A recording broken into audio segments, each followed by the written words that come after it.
Well, guys, holy hell. What an unbelievable week. Like, I'm not even quite sure where to start because it already feels like a million years ago that we even had the results in Georgia, which changed control of the Senate. That's right. Then we had a mob of insurrectionists incited by the President of the United States storm the Capitol building, all while we're hitting record breaking COVID deaths, by the way, with a new, more virulent strain raging across America. So, those are some things that happened. Yeah. First, let's talk about. What would you call? Would you call it insurrectionists? Everybody seems to have settled on insurrectionists, the term for these people who stormed the Capitol. And there, I mean, look, there were people among them who were peaceful. There were people among them who were flat out rioters. There were people among them who now are murderers, right? Yeah. So, but is that the term that you like? You like the term insurrectionist for them? I think it applies, and I have, as you know, resisted some of the more over-the-top hyperbole around Trump and the coup attempts and all of this, that's been going on. But in this case, like, clearly they thought they had a chance to overturn the results of the election. Yeah. So I think I think it applies. Yeah. So I've been referring to it as a diet coup. And the reason I call it a diet coup is not to downplay like how serious it was and how scary it was. It was a really just flat out incredibly scary situation. I call it a diet coup because my sense of it was, in order for it to be like a coup, you almost need to have some members of the military at the top coordinating where there's actually a real chance of it working. Yeah. You know, this was like very bottom. It was like Trump giving a speech at a rally where Trump was like, wouldn't it be, what we need to do is be really strong. We have to be really strong. Make sure you march to the Capitol, go to the Capitol. So like he was sort of coordinating it to some extent. But then in terms of the people on the ground, it was like, somebody tweeted flabby suburbanites was one explanation I saw for some of them. The other one is like the guy in like the animal skins with the body paint on who somehow did he get into the House or was it the Senate? I don't know. Either way, he's like, he got into I think it was the Senate. He was very prominent. Yeah, I mean, obviously he went viral for obvious reasons, but you had like it was a very, and this gets into a deeper conversation, Crystal, that I wanted to ask you about, because I'm seeing now a split online between some people who are talking about this and bringing up like, economic issues and how, hey, this is what happens when you have a country that's been left behind for so long and what do you expect? But then other people are saying, hey, man, you look at who was actually at this thing, and there's a number of people who were CEOs of companies. There's this Texas woman who flew a private jet there, right? And then she partook in like this diet coup / insurrection, whatever you want to call it. Right. So like, what's the more pervasive narrative and what makes the most sense to you? So a couple things to backtrack for a moment on your diet coup point. Like, this was always the most obvious threat and danger from Trump.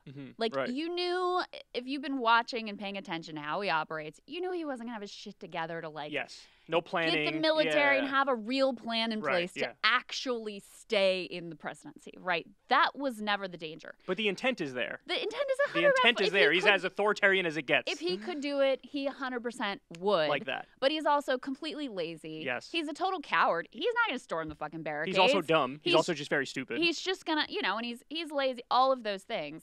This was always the danger, that he would lie to his people. Right. Whip them up into a total frenzy. And then, see what happens. And they're that true is exactly believers. what happened. True believers. I mean, that's the thing is, like, these people see themselves as noble patriots who are just standing for what's good and right. And you can say whatever you want about how delusional that is, and it is delusional. Incredibly delusional. But they really, truly, ultimately believe that. And so to your other point about, like, who are these people? What's their motivations? What's going on there? First of all, I think, immediately you have to place blame where it most proximately belongs, which is with the President of the United States. And listen, Newsmax, Josh Hawley, Ted Cruz, Newsmax, One American News, all these fucking people who lit the match. Yes. And they didn't stop. They nonstop with the same narrative, stolen, rigged, fraudulent, this and that, and they got these people worked up. Yes. 100%, and knew what they were doing. Yes, like, Josh Hawley knows that the election wasn't stolen, 100% but he knows it's not stolen. He thought this was good for fundraising. He thought it was good for his own political ambitions, and so he was happy to pour fuel on the fire. Now, to the other part, like, if you just take a step back from these protesters, from the riots over the summer, the protests over the summer, like, if you just zoom out and look at this country, you have numbers that any outside observer would be like, this isn't going to end well. It's a tinderbox. The It's whole a country tinderbox. is a tinderbox. Yeah. You've got a cable news ecosystem that profits off of turning people against each other, like at their throats as the enemy, right? The Cold War's over. War on Terror doesn't pack quite as much punch. And this is the Matt Taibbi thesis, Hate Inc. Yep. Mm-hmm. So we're going to make each other, our fellow citizens, are going to be the threat and the adversary, the existential threat to you, to your family, to your way of life. So you got that. You have massive skyrocketing, worse than Gilded Age inequality, which has, of course, only gotten worse during the pandemic. You have people cut off from their social networks. You have them losing their jobs, desperate, hungry, suicide, depression, anxiety, addiction, all of these things off the charts. And you're like, this is going to go fine. This is going to be fine. You know, to me, the thing that I can't get over is that, and you've made this point, I've seen others make this point as well, it's not like these are rebels with a clear cause. You know, it's not like there was an insurrection because everybody needs healthcare and we don't have healthcare. You know, it's not like there's higher wages. We need higher wages. We got to end these wars. We're, you know, fighting all these places. It was very like so sycophantic and authoritarian that like these people really are revolutionaries for Donald Trump. And I was joking on Twitter and I said, like, imagine waging a revolution for more corporate tax cuts and Wall Street deregulation. Because effectively, that's what they're doing. Right. They're trying to wage a revolution for more corporate tax cuts and deregulation. And I think the reason why I'm seeing, like, such vicious disagreement online over what just happened is because I think every narrative has a grain of truth in it. So, Sure. like, I think the narrative of, like you said, the country's a tinderbox. There's such extreme income and wealth inequality. People know the government has left them behind, so there's something like this is going to happen. That's true.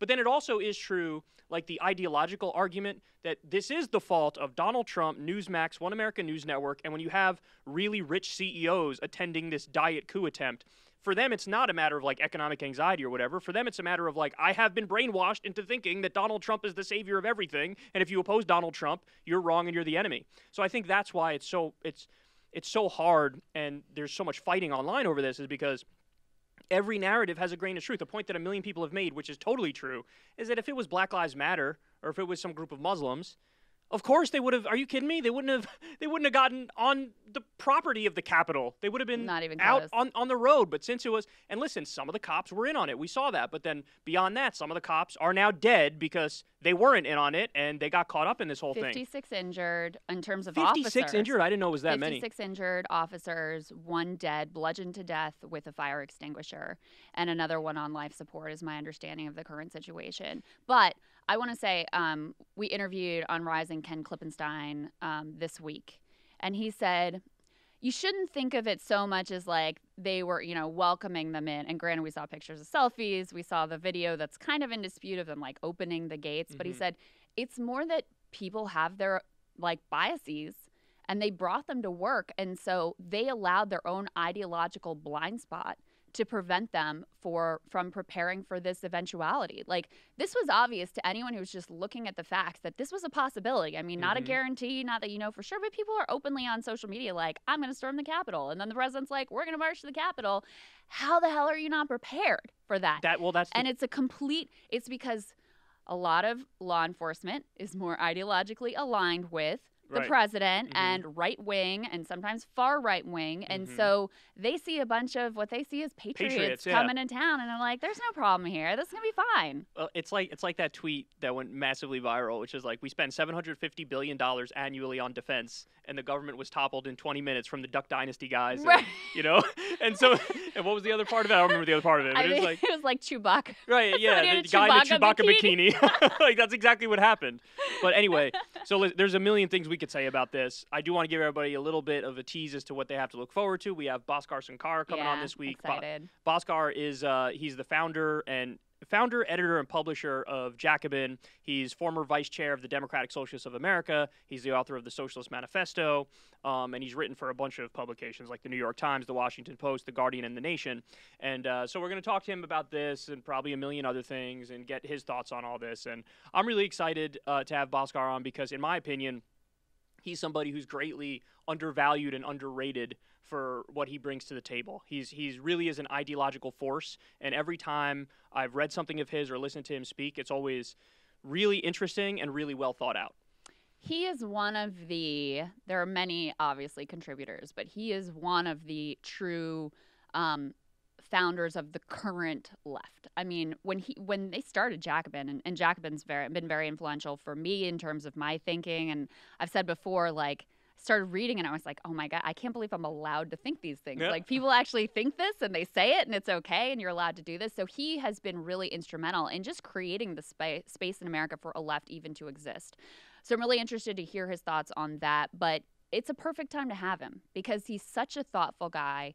He's such a deeply intellectual guy. I'm dying to hear what his thoughts are on this week, on the riots at the Capitol, on the results in Georgia, on what, you know, the left is going to look like under a Biden administration, the path forward. There's a million directions I want to go in with him. And with that, introducing Bhaskar Sankara. All right, guys, so we have Bhaskar Sankara here with us. As I said before, he's the founder, editor, and publisher of Jacobin. He's a former vice chair of the Democratic Socialists of America. He's the author of the book, The Socialist Manifesto, The Case for Radical Politics in an Era of Extreme Inequality.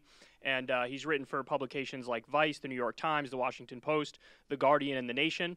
First of all, man, it's great to have you here. It's great to see you. Thanks. It's good to be back in D.C. I went to school here, so. Oh, did you? Okay, I didn't realize that. Around. Yeah, it's just as miserable. Nothing's it reminds changed. me of like Still terrible. Slightly more prosperous, like Eastern Europe or something, like just big government buildings and vacant streets, at least during the pandemic. Well, Yeah. I was going to say, it's like particularly, it's always soulless and sort of terrible in that way, but particularly since COVID and since the protests over the summer and what happened this week, like everything's boarded up, the city's abandoned. It's particularly special right now. Yeah, so I want to start by asking you about, what just happened this week. Crystal and I were talking about it a little bit before. What do you think should happen from now? Because there's conversation about, like, should they invoke the 25th Amendment to try to get Trump out of there ASAP? Democrats are pushing really hard on impeachment right now. The other position is, like, everybody just buckle up and sort of ride it out for the next 2 weeks and see what happens. Do you have a take on that or no? Yeah, I'm strongly in the ride it out position. I think it'll only inflame things even more. And it'll also continue to polarize the country around the issue of Donald Trump. Mind you, I think that what happened on Capitol Hill was bad. I think it was a criminal act. I don't really like to use super hyperbolic language about it. So you don't think it was a coup? I mean, it depends on the definition of coup. I don't want to get in a semantic debate, but I think when I think of coup, I think of a organized movement with a program and a plan trying to seize not a building that represents power, but the actual levers of power. Yeah. And I don't think that was happening. Although they think that's what they were doing. I mean, they thought... Right, the intention was there. They thought that they were going to successfully, or they had a chance of successfully overturning the results of the election. So where do you distinguish between, like, well, they had the intent, but their plan was really stupid, right, and had zero chance of working, from one that was actually well organized, and maybe you get the military involved, and you could have some actual chance at achieving your coup ends. Well, there's a lot of zany, idiotic people in American politics, and some of them are actually dangerous too. We saw that in the 90s when the far right in America was more dangerous and more violent in terms of the deaths it was leading to than even the one now. A whole host of stuff in the 90s of anti-government movement that was provoked by Bill Clinton. So if they were triggered this much by the election of Bill Clinton, you could imagine if we actually had a left-wing president in power who was actually trying to change things. But I think when the question of, like, the 25th Amendment, there's a bunch of legal questions about what Trump actually did. From a glance, it seems to me like he's definitely, along with Republican leadership, morally responsible. Yeah. Does that rise to the level of legal responsibility? I'm not certain. I am wary of the precedent of taking away somebody's democratic mandate just because of hyperbolic language.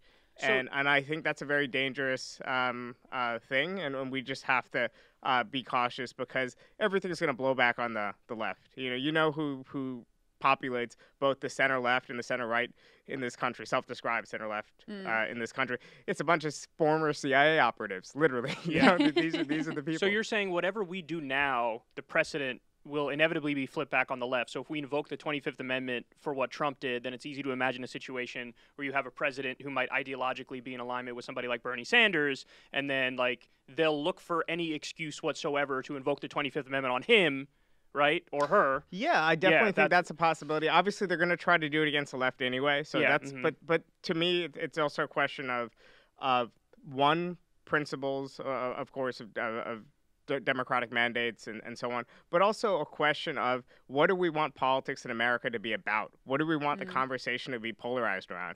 Because there's a wing of liberalism that wants the conversation to be polarized against the fascists and the forces of order and decency. And for them, the leader of the forces of order and decency are Nancy Pelosi and Joe Biden. Right. And well, here's the counter argument, because I hear there. But my fear has been, because Trump's still out there, because he still commands basically the entirety of the Republican Party, and because whether he's serious about running for president again in 2024 or not, he's certainly going to toy with it and play with it and be the opposition figure in the Biden years, absent some change in the current dynamic. Well, they're just going to run the same playbook that they ran for the last 4 years and say, you can't dissent. You can't say a word of critique against Pelosi or Schumer or Biden because the fascist is coming. He's just around the corner. And so you better shut up when we've got these like corrupt people coming in and Neera Tanden and OMB and nothing happening in terms of policy results. You got to shut up because the alternative is worse. So that's the landscape as I see it currently. Now, let's stipulate, I don't think the president is going to be removed by 25th Amendment or by impeachment. But let's play in the land of fantasy right now, because as we're taping this, Mitch McConnell hasn't actually said what he thinks about any of this. Let's play in the fantasy world where he gets impeached and actually convicted in the Senate. He can't run for president again. Takes that off the table. Then you have actually a Republican Party that, some of whom Mike Pence is now being held up as like a hero and a savior and whatever. It makes it harder. They'll find a different boogeyman, don't get me wrong, but it makes it harder to run that exact same playbook that we've seen over the last 4 years. That's a fair point, but I feel like if you're going to do something like impeachment, you have to do it on the merits of what happened. And the thing that I keep coming back to is Trump always leaves himself just enough wiggle room to get out of it, which is why, like, in that Twitter video he posted in the immediate aftermath as it was going on, he's like, we need to protect our law enforcement officers. We're 100% on the side of law enforcement. We're pro-law enforcement, and the election was totally stolen, and this is totally understandable as to why all of you would be out there, but also don't do anything bad to our law enforcement officers. And then now he came out there and covered his butt again with, the speech. This is where I do view it differently, because I think on the merits, I think it warrants it. Look, I think that there is I understand the slippery slope argument and like, my God, they're going to use this against the left and, whoever takes up the mantle of Bernie Sanders, et cetera. But I think you can draw a pretty clear line on inciting an insurrection, whether it had any prayer of succeeding, which of course it didn't, or not, and creating this violent riot in the Capitol, setting a murderous mob on your own vice president.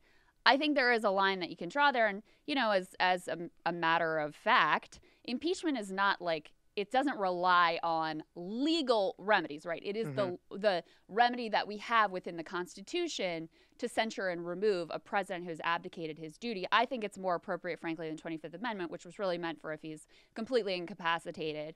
But the other thing that I think about is elites never face any accountability for anything. And I think that sets a horrible precedent. I mean, that's part of the damage and fallout that we're living through, is total lack of accountability for the Iraq War, where everybody just said, same as you said, nation needs to heal and let's just put the George W. Bush era behind us. Let's just move forward. So there's zero accountability there, zero accountability for destroying the country's economy and the wealth of millions of people in this country, zero accountability for that. And I look at this man who's been an absolute disaster in the presidency, with this being his final coup de grace, and see that he's going to escape any accountability as well. And I put that in the same bucket. Well, I think you're right about impeachment. So on the merits, they can impeach. And even if it doesn't rise to the level of a legal wrongdoing, even if it doesn't rise to the level where he should be criminally prosecuted for what he said, which I think he's morally responsible. He probably wasn't directly coordinating with the people on the ground or telling them what to do. But he knew damn well what he was doing.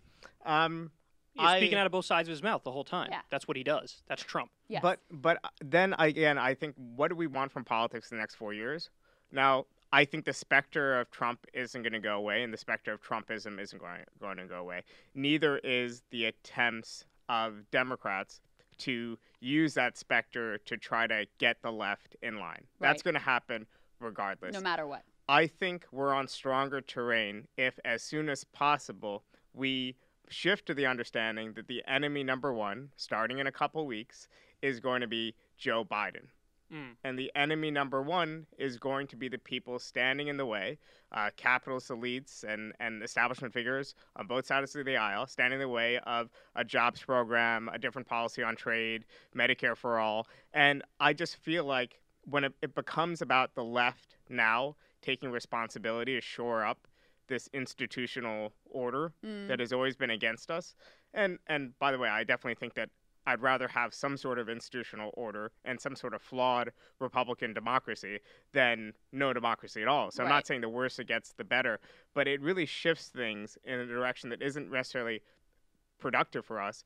And it continues polarization along this current culture war track. I want a different sort of polarization. Right, yeah. So let me ask you, to that point, Crystal and I were discussing this a little bit before, but I see a debate now beginning to happen over, I guess, what we'll call an insurrection.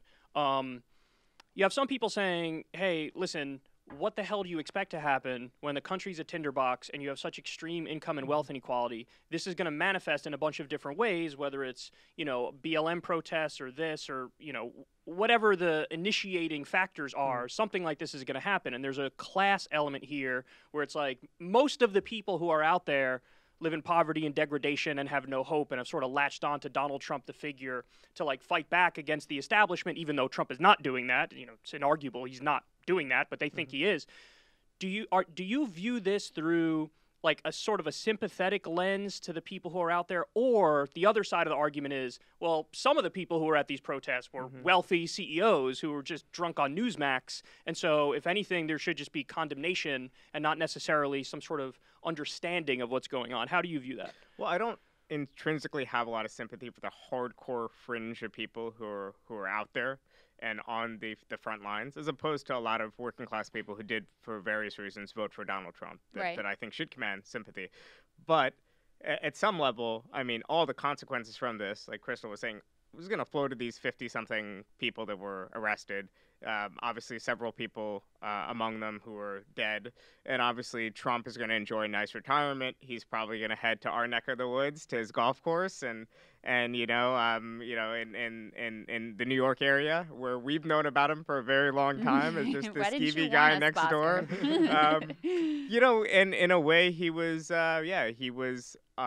amusing in a sick way for a while. I think before we started to take him seriously. There was a rap song in the late aughts that was just called Donald Trump. In the Republican primary, he was amazing. I delighted in watching him when he was shitting on Bush. Yeah, oh my God. Gut Jeb The Bush. towers came down underneath your brother's presidency. The towers came down. He did not keep us safe. And a South Carolina GOP audience cheered him. How about when Jeb Bush was like, apologize to my wife? And he's like, no. I mean, they were like, what? What is happening? It was great to watch until it wasn't, right? Yeah. And that's exactly where we are. But I do think that point is really interesting and important. Speak more to what you mean by you want the country to be polarized, but along different lines. Because, yeah, we've had, if you accept that this was basically like a white working class centered riot, and you accept that the protest movement over the summer was a black and brown working class centered, both of which I think could be contested,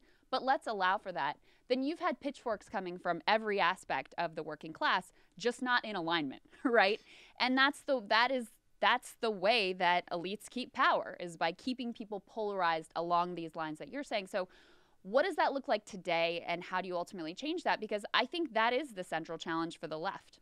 Well, I think right now you're seeing this extreme polarization in the U.S., but a polarization that on the international level wouldn't be considered that extreme. We just have a political system that's uniquely unable to deal with it. We have a political system with all these choke points, with all these ways for a disciplined minority, which is what the Republican Party is right now, right.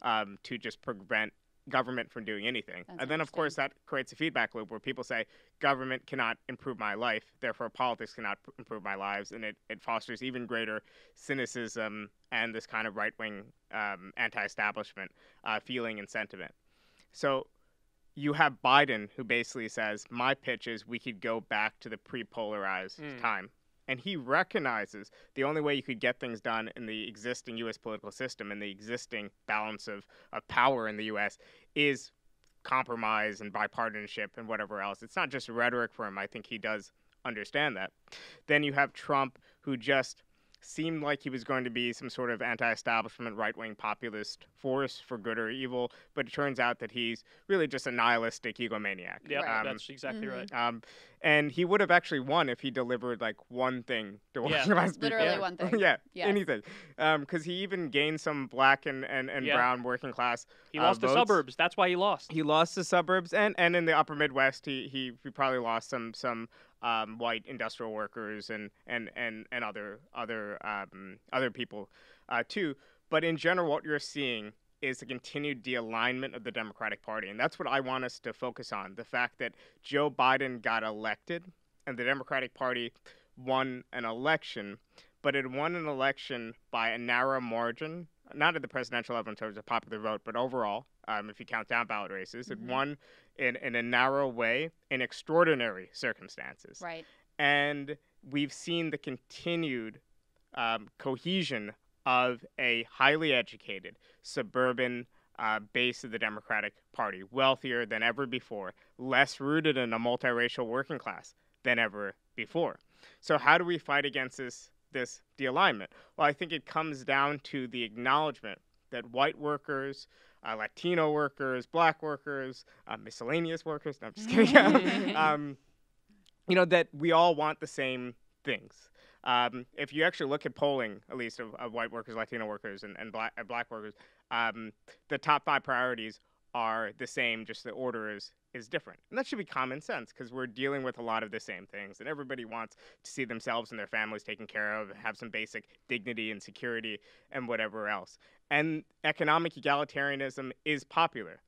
The $15 minimum wage and other progressive ballot proposals, we could leave aside and kind of bracket the conversation about California. I think that was a fairly unique circumstance. But on the whole, those proposals polled ahead of the Democratic ticket as a whole. Florida minimum wage one passed, even though Trump won Florida. By a massive margin. Right. Yet now I think we're doubling down on a hyper-partisan kind of culture war. And if you actually look, if you're a regular, not completely clued in American, and you look at even some members of the squad and their response, their messaging in the last few days, how do you distinguish them between them and Nancy Pelosi? Yeah, that's right. The way you distinguish them is that the squad is more radical in pursuit of the same exact goal, whereas I'm saying we need to foreground our real, and there are real, substantive political differences with the Democratic establishment. We need to be a different sort of pole to reconfigure American politics. That's interesting. I mean, one of the theories that I have that you can tell me is really stupid or tell me that I'm brilliant for is when you have a politics where basically over decades, people have been told the government can't do anything, like the best thing the government can do is go away. The consequences of which, by the way, we have reaped in like by tenfold this year in institutions failing at every single level to respond to the disease itself, to respond economically, to distribute a vaccine in a timely and orderly fashion. Like in every way, government failed as a result of this anti-politics over decades and decades. So when you've been telling people for years and years, like the government can't do anything for your life, the best thing you can hope is they just leave you alone.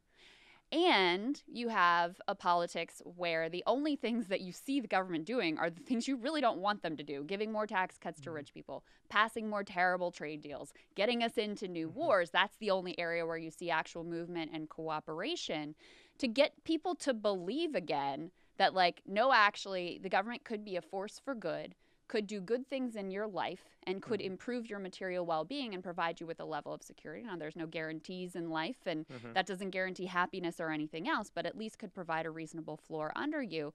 How do you make people believe in that again? And then the other part of the theory is basically like, look, when politics collapses down to where people just give up on government actually doing anything for them, then all they have is the culture war. All they have is like, which side is showing me the least contempt and saying the things that I want to hear that feel good to me.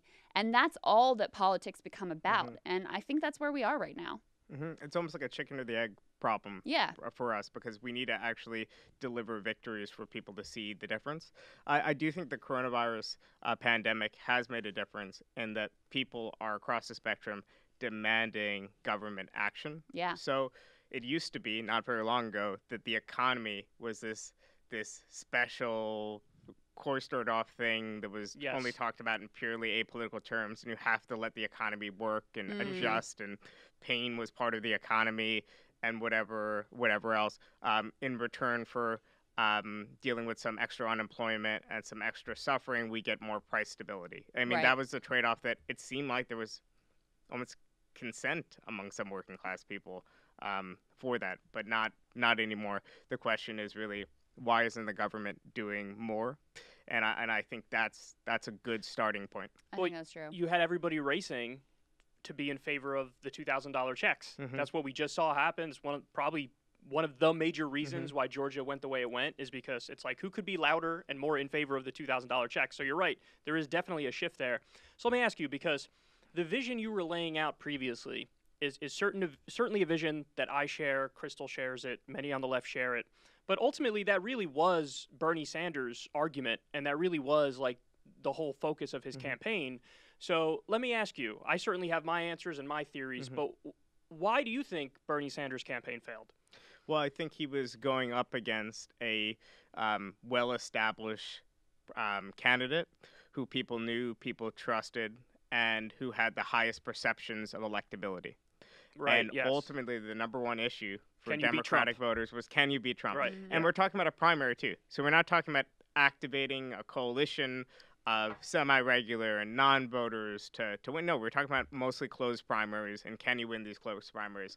And Sanders still did a hell of a lot better than all these other establishment Democrats. And on the issue, sorry to interrupt you, on the issues, when you ask people, who do you agree with more substantively, Bernie would always crush it, but then the question of electability would come in, and Bernie simply didn't make the case enough that he was the electable one, the safe one versus Trump. And, listen, I was behind the scenes, I was pulling my hair out, because that was one of the main arguments I wanted him to make, especially when it came down to just him and Biden. I wanted him to say, Joe Biden is Hillary Clinton 2.0. Joe Biden cannot beat Donald Trump because we ran the experiment in 2016. Let's not run that experiment again. Now, listen, ultimately that's not a true argument because Biden ended up beating Trump, but that's the argument you had to make strategically at the time. Exactly. It was before COVID, and things could be very different without COVID. But yeah, we talk about Social Security and Medicare. It seemed like Sirota and a lot of other people trying to push that argument were being, criticized, they were. For it. And also it was like rolled out in haphazard, ways when Bernie did kind of address it once or bring it up and then back away from it. He could have been much more clear, more consistent. But I would say there is a similarity between Biden and Bernie that's worth addressing. Both of them seem like they are progressive on all these cultural issues, and obviously we know Bernie is far more actually progressive, but they speak a broadly progressive language, which is popular in America because most working class people in America are broadly progressive on social issues, but they don't speak an alienating academic language the way Elizabeth Warren, Julian Castro. Yeah. I mean, let me tell you about intersectionality, Bosco. Yeah. Let me tell you about that. But I feel like what happens after Biden? What's the future of the Democratic Party? Because Bernie's old. Wait, what? He's old? I didn't notice. You're gonna make Kyle cry right now. Yeah, I mean, he's unfortunately old. He's unfortunately old. I wish him. And also, we should let him retire at some point too, right? Yeah. Not allowed. but Biden's very old. Yeah. And I don't know what what cocktail and miracle drugs. He's actually seemed quite sprightly these past 6 months. Amphetamines. Yeah. They got him on a bunch of stuff. Like I'm Well, not sure. whatever I'm it waiting is. for the crash to happen. 'Cause, Yeah. You know, I just drank a coffee before the show. I don't have caffeine, so I know I'm going to have a massive crash in 2-3 hours. You just drink more said- coffee then. That's yeah, the way that works. yeah. Well, I think Biden's probably doing the same with whatever he's on. That's always been my logic. Take more. Be fine. But the next generation of Democratic Party politicians are going to be these extreme, these figures that are just in deep blue districts who are used to talking in this way to mobilize the activist base of people who campaign for them. Yeah. And they're donors. They're not used to even the style of politics. Like, again, we know that Biden was being disingenuous when he was doing it, but he was involved in Delaware politics, having to deal with organized labor since 1972.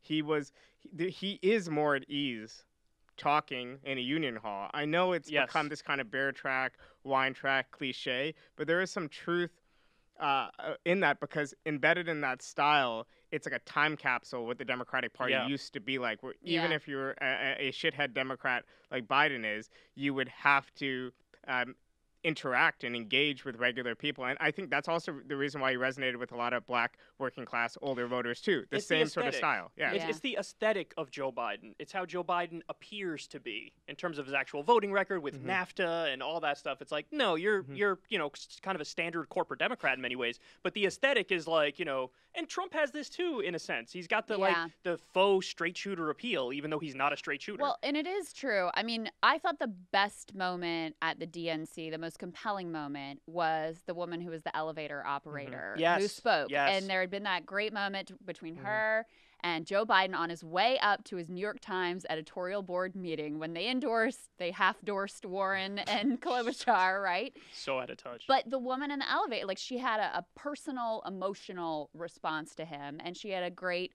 like, personal, emotional speech at the DNC. And so I do think there's also, and this is a shared, I actually think there's a lot of similarities between Biden and Trump in a certain way. He was sneered at by the Obama people for not having the fancy degree and not speaking in that overly intellectual style that's so often prized within the Democratic Party. Obama himself, they looked down, they'd like, okay, here goes Joe, and let him ramble on, and then we'll really get to the meeting. That was all reported out, how they all kind of looked down their nose at him. And there's a reason why Obama didn't jump right out and support him and actually pushed him out of the race back in 2016. So that sense that he has of, like, a chip on my shoulder and I'm going to show the fancy people that, like, I'm just as good as they are, I think is also a very relatable quality. It is, but unfortunately, he's not going to be the next FDR, which is what I think all of us want. We want him to go all in on that, but no, he's going to default to standard insider Washington politics. So what I want to do, I also want to ask you a little bit about yourself, your politics, Jacobin. Tell me a little bit about where your politics came from, and tell me a little bit about how you started Jacobin. Well, I think my politics were organically, and I'm sure some critics would still say, like a basic social democratic liberal politics, in the sense that, my parents came to the U.S. Just a couple years before I was born, about a year before I was born, and I was the youngest of 5, the only one in my family born in the U.S. I had a very different life trajectory than my older siblings, at least. They didn't graduate from college. They didn't have a lot of the same opportunities. It was very obvious that the difference was the accident at birth, the accident of geography that put me in the United States, that put me in an area with a good public school district, that put me in an opportunity to succeed. And I think that realization leads you to think about what are the preconditions for this welfare state. Yeah. You haven't considered that maybe you're just better than them. Maybe you just deserve it. You know what? That's only a little bit true. Only for one of them, actually.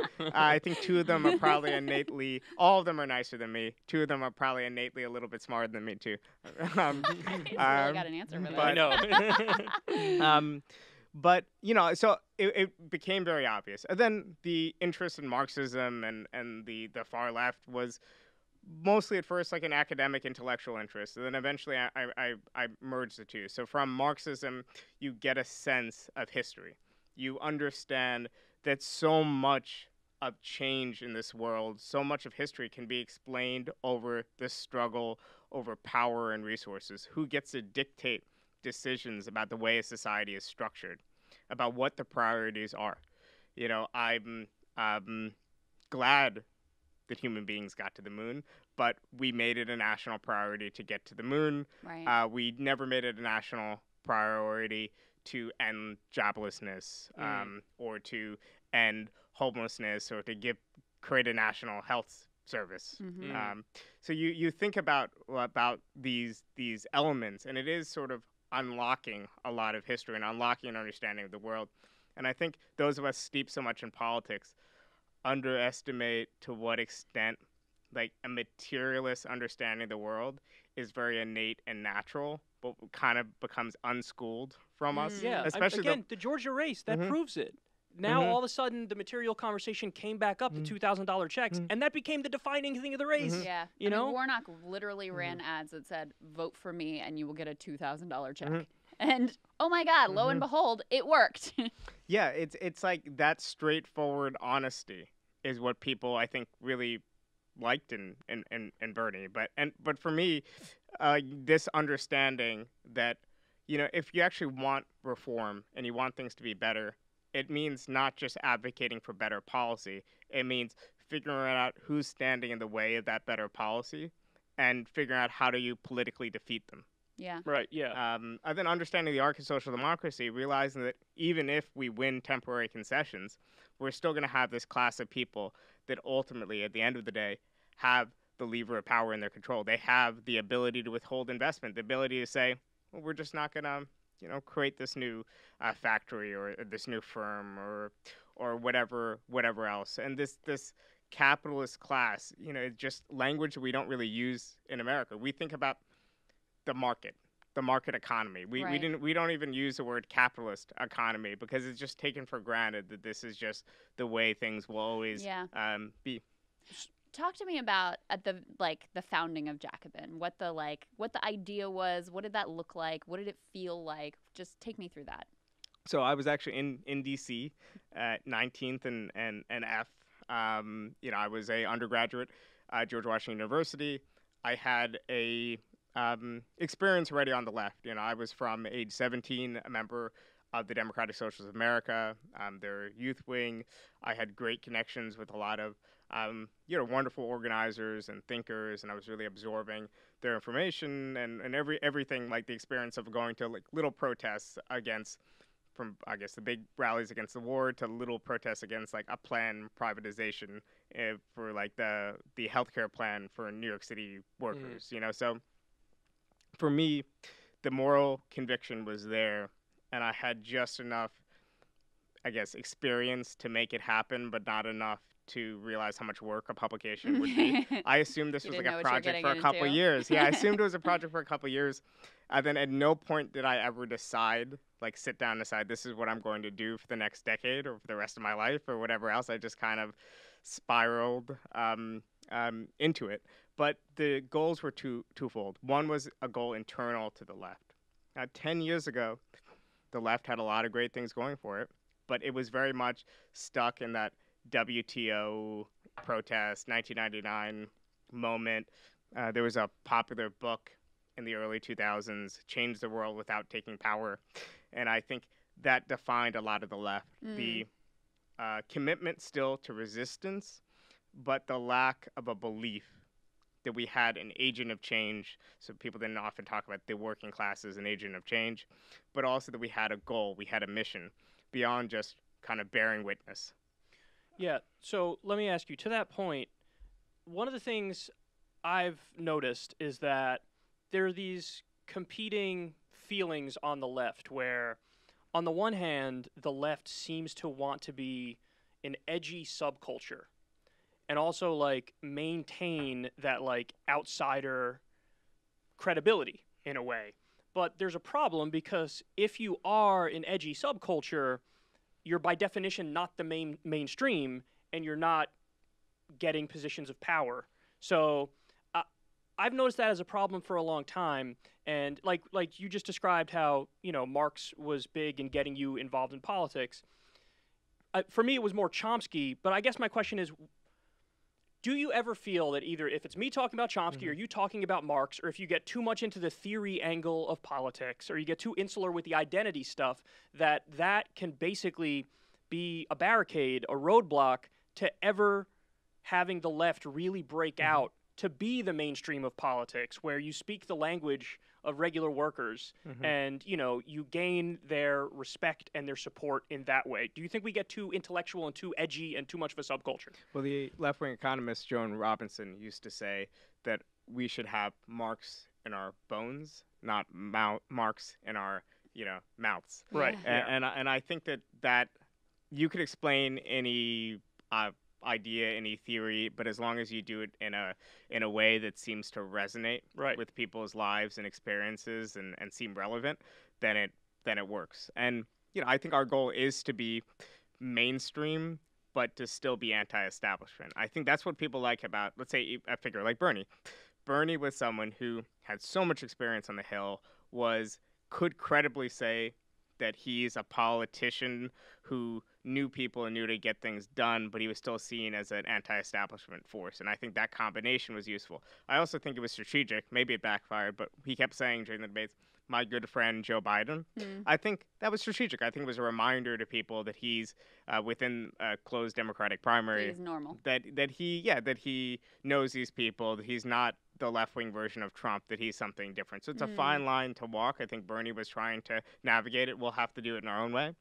But also, I do think that at the moment, our goal is to create a mass opposition movement, which again becomes tricky because we need to run in Democratic primaries. I've 100%. I'm on board with that idea. I know you were very early on board with that idea. I think it's been very successful as a tactic.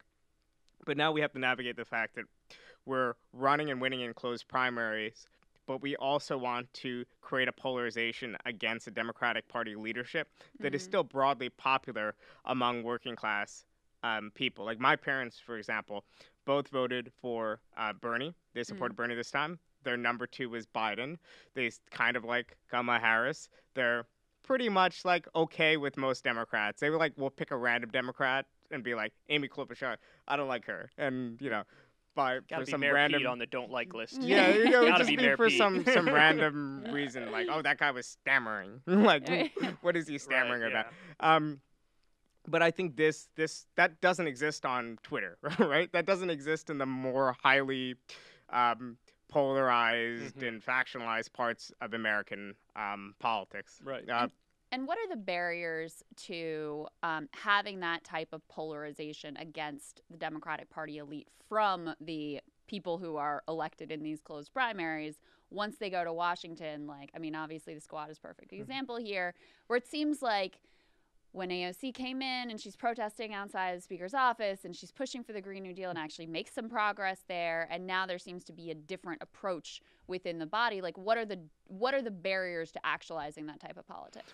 Well, at some level, it might be tactical. Like in AOC's case, she might say, I could actually get more things done, have more leverage, have more of a platform if I have positions on certain committees. It is tactical. And the but it's Democratic wrong. leadership. Sorry. Yeah. But what I'm saying that it doesn't flow from a compromising of principle. Yeah. Nobody, They're by not the way, sellouts, nobody, by the way, wakes up. It's very rare for someone to wake up and be like, I'm going to sell out. Yeah, today. exactly. You know what I mean? Though, I mean, if someone wants to write me a check, then at least we could have that conversation. But it happens over time, and it happens because people think they're pursuing their own politics. People think the world is changing, and their support base is changing, but they're being constant and consistent generally. Yeah.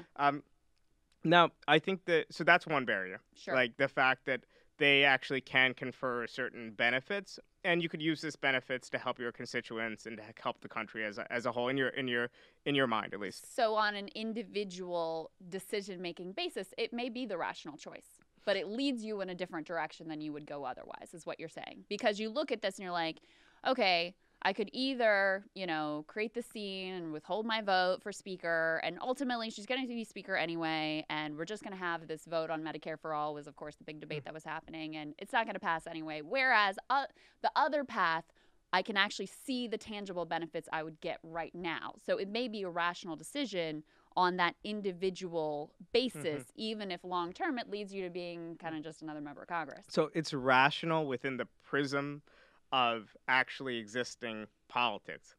But the whole point of what we're trying to do is that we could change what that prism is. Yep. That we can muster some sort of force. That we can, like for example, on the actual merits of the objection to like force the vote or whatever else. Like I understood all the objections.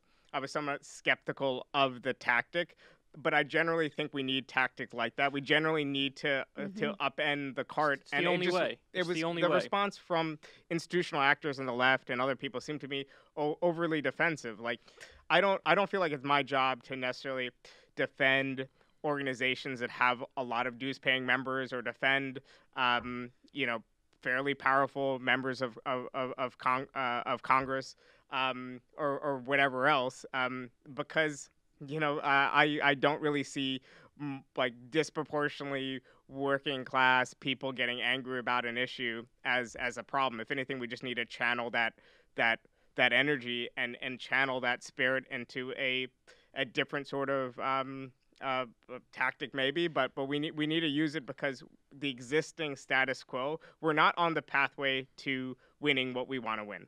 We're not like 2 years into a 5-year process. I'm a huge NBA fan, Same. And I feel like a lot of people on the left think that we're like peaking and we're gonna win the championship in a few years or something like that. Right, but really we're just the Knicks and we're we're not even the Knicks. We're like the Utah Jazz. We're even worse. We're in purgatory. Even I get that reference. Yeah, we're in the middle. We're in the middle of the standings. We have no pathway to win a championship. Yeah. But we're also just not god awful anymore. So you're just, and I think there's a lot of rationalizing and lying. People lie to themselves about where we are. So to your point, like, I think ultimately the conversation becomes reform versus revolution, and there are plenty of people who are just like, revolution, I'm going to press the revolution button right now.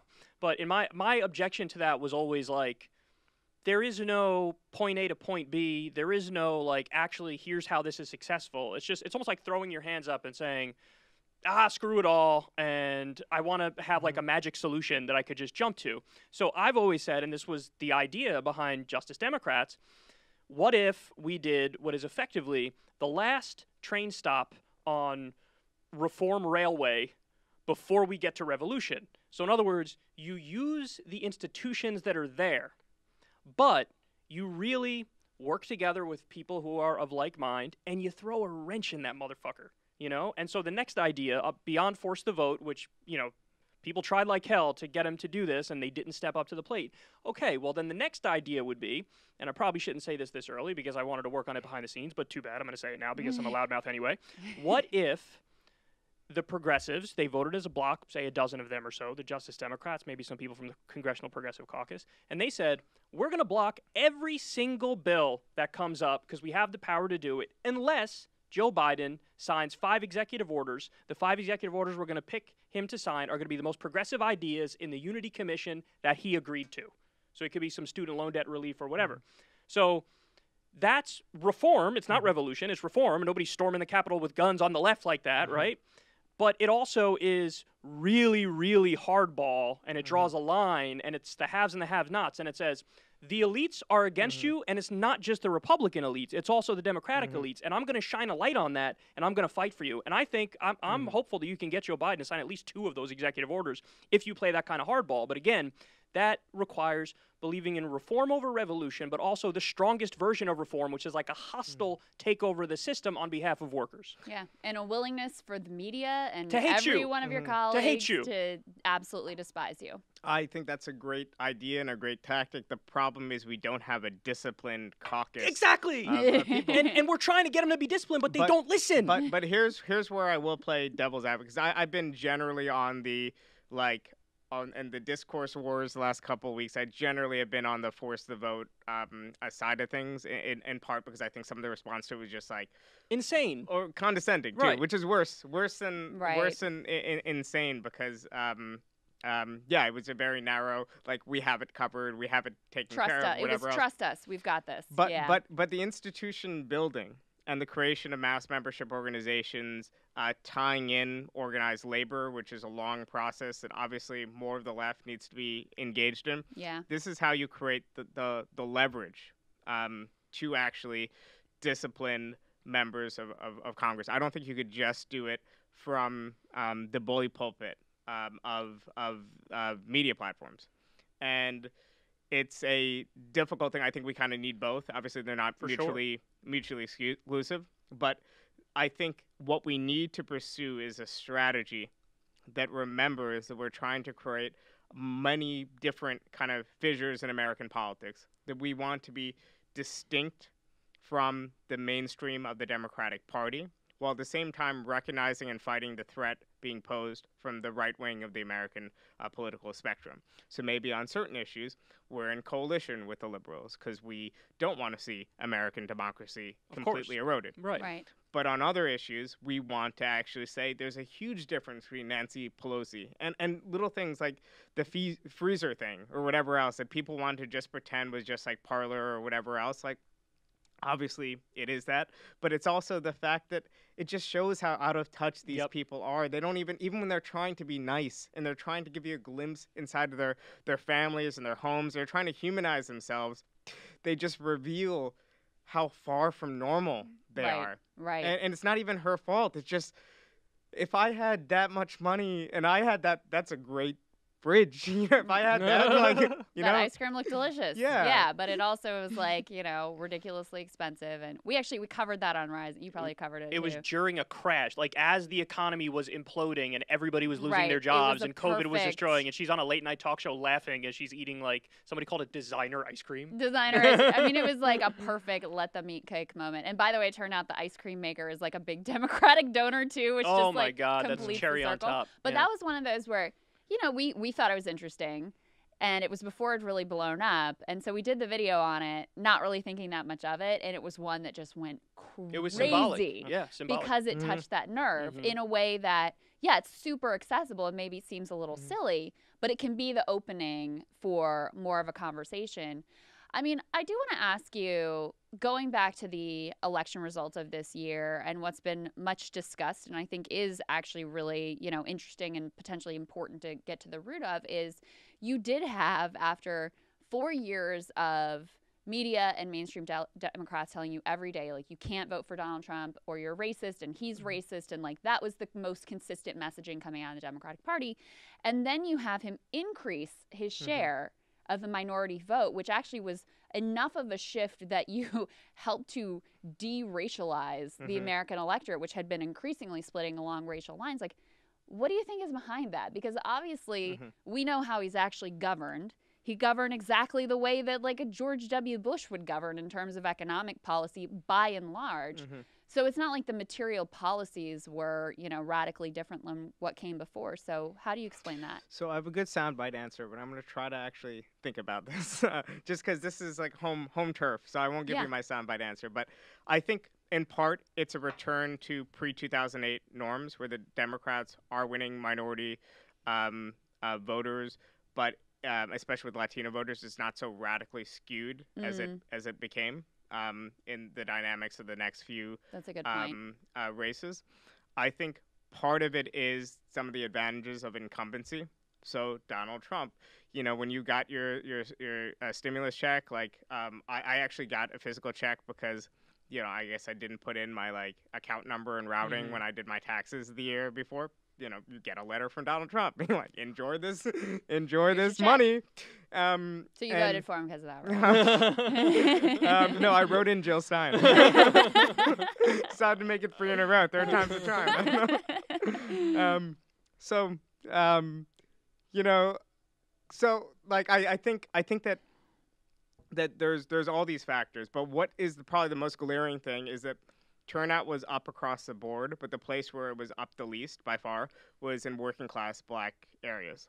So that's a more important figure because I think that's like people are just gonna stay home. They're not necessarily gonna shift. By the way, that's exactly what I did. Granted, I was in New York, so it didn't really matter. But yeah, I stayed home. But I like going to vote, you know. And I do. I love it, but I like, couldn't, couldn't do it, yeah. man. It was the Iraq War. The Iraq War was one of the things that brought me into politics, and you want me to? You're pretending like this guy who was responsible for the Iraq War. Oh, I was just gonna say vote for Howie in New York. You know, yeah. Syracuse, I mean, I could have, New York's own. I could have, but I already voted for Jill Stein previously. It's like Bosco's judging you right now. Yeah, he could judge judge me all he wants. wants. I'm just kidding. No, but I completely get the sentiment. It was a hard one. I guess the argument to vote for Biden was just simply running up the vote. I mean, in a safe state, it was like run up the popular vote totals just because he's going to pull stunts like he tried to. Right. Pull. Yeah. Recently. To be clear, I think Biden is the lesser evil. I live in New York and it didn't matter. So I would have voted guy. for Biden in a swing state very begrudgingly as well. But so. I do think that this decline in turnout in black areas, not absolute decline, but relative drop in decline, is just a sign of a lack of enthusiasm. And the Democrats thought that by catering to just the language of racial justice, foregrounding that, they would automatically win black voters. But simply people aren't primarily voting on those issues, even though they care about it, even though those issues are important. They're voting on a lot of bread and butter issues, and they're broadly economically egalitarian. Yep. So if we know that that's the recipe to turning out working class voters, why won't the Democrats do it even if they're being cynical? Well, because now they're managing to win elections with a base in the suburbs. Yes, that's right. And the real problem here is that you're creating a scenario where maybe the Democrats continue to hold the presidency, but because of how undemocratic America is, this is a recipe for down-ballot disaster. So geographic concentration is a really bad thing if your base is disproportionately in cities and in immediate suburbs. Right. And if the Democrats are at this disadvantage to begin with, based on where their voters are, and in order to actually get anything done, you need 60 senators. So you need a super majority to get a super majority to govern if you're the Democrats.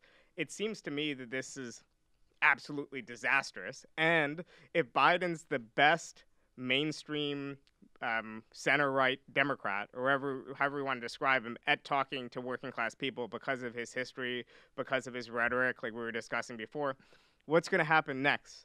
Is Elizabeth Warren going to give it a go in 2024, 2020? Well, I was going to say, I'm curious what's going to happen with Kamala, because does she take away a lesson from Biden winning of like, hey, maybe I lean into certain issues and stay away from other issues, or is it just you go right back to what they were doing previously, which granted her dropping out before Iowa? You know what I mean? Yeah. Mm-hmm. I mean, I don't know that she, like you were talking about, Joe came up in like a different politics before this era, where you had to, as a Democratic candidate, be in the Union Hall and be comfortable in the Union Hall, and so he knew how to do that. I don't know that that's something you can just like put on like a coat and adopt, because even if you're like political cynical calculation is that would be the thing to do. But who's the Democrat that can do it? Like, maybe Sherrod Brown is one of the few people that I can think of. Just no national profile yet, though. It's very low, you know? But, like, my point is, what if Kamala was giving speeches where, at the very least, she talks about, hey, we need to raise taxes on corporations and the wealthy. You know what I mean? Like, that makes anybody more likable if you start saying stuff like that. Yeah. You know? Yeah, it's just, color me skeptical. I'm skeptical too. I'm just trying to paint the best case scenario type picture. Incumbents tend to win re-election in normal times. If Harris is running as essentially Biden's incumbent, maybe that gives her an advantage to eke out a victory in 2024, and maybe that gives her an advantage in 2028, and maybe that buys us time because I've always been, I'm fine with the lesser evil in power. I'm not going to campaign for a bad Democrat. I'm not going to canvass. I don't think organizational resources should be spent. But yeah, I was very upset when Trump won in 2016, rightfully. I now am even more extreme in that position, not because Donald Trump ended up, though I guess there's still a couple weeks, using nuclear weapons or anything. Yeah, don't say that yet. More insane, I think predictions, war with Iran or whatever else. But because liberalism has become even more insane as conservatives have become more and more insane. And the liberals and conservatives are whipping themselves up in these like dueling culture wars and these dueling kind of panics, and then they kind of just subside, and no one goes back and says, hey, that thing we said 2 weeks ago was a little bit nutty. Sorry about that. It just kind of continues on. And obviously, all things being equal, I generally agree with, if not the way they're expressing it, with some of the moral sentiments behind what liberals are saying, or at least some of the stuff they're saying, whereas I find a lot of the stuff being said by the right to be abhorrent. But to me, it's become largely apolitical. And if this conversation becomes about norms and values, then class doesn't enter into the equation at all. If it becomes about fascism and those who would oppose fascism, then it completely gets disconnected from any of these underlying questions. And the irony is, Joe Biden, as a centrist president, is only going to fuel a lot more of this energy on the right anyway. That's exactly right. Well, Joe Scarborough says the real problem this week is that we all didn't say fascism enough, because I'm sure that would have magically solved everything. Bhaskar, you mentioned the 2024 race. I mean, do you see that as another potential opening for the left? Or do you think, is there another Bernie Sanders-style movement and candidate on the horizon? Or you seem to sort of allude to the idea that, listen, maybe if Kamala wins 2 terms, that's not the worst thing in the world, because that gives us some time to build. What's your view there? Well, I definitely I want a strong challenge to an establishment Democrat in 2024. I think it just will be extremely difficult. Probably the last insurgency that was vaguely left of center, at least in the context of American politics, was like Ted Kennedy's to Carter's insurgency, supported by Michael Harrington and other left-wingers at the time. I do think, though, that this cycle of struggle that we've had really since Occupy, that began with Occupy, began with the movement in Spain, began with the Arab Spring, continued on through electoral manifestations all across Europe, in Latin America, in Corbyn and Sanders, is basically at an end. I don't want it to be at the end. Oh, that's interesting. You think? But I think the cycle is coming to an end or over. It's not like a book. We can't know whether we're in the beginning, middle, or end or something. But it seems to me that we need something to jumpstart a new cycle of struggle, and I don't know what that is. I think we should all keep an open mind and be tactically flexible and try new ideas. That's why, again... Bhaskar, I'm not going to run for senator in New York. I'm not primarying Schumer. I know off camera you said that's the answer, but I'm busy. I got these things going on. To be perfectly honest, I think we need more galvanizing long shot runs. We'll keep you in our back pocket for 2036, this guy, he though. Won't get off this. What am I going to do? I know you all want me to run, but I'm busy. You joke, but people really do want you to do that. Imagine me making fun of Chuck Schumer on the campaign trail, doing my impression of him. Political winner. Political winner. But yeah, so we need something to jumpstart the struggle. But I think politics is going to be. We can't really predict what politics is going to be like in the lead up to I guess 2023 when the primaries would begin. I think, though, the left always needs a representative in these races. Why don't we run a labor figure? Why don't we run a left-wing labor figure as essentially a protest candidate, but someone who could win a couple states, get 20% of the primary, and just run on a single issue? Run on labor issues, run on economic inequality, and just repeat some shit over and over again. Maybe that'll be useful. Is there hope for like taking somebody like AOC or taking somebody like Andrew Yang, where I have critiques of them, I think there are shortcomings there, but is there hope to like take one of them and sort of mold them into the exact kind of labor candidate that we're looking for, or is it like they are who they are and we need somebody new?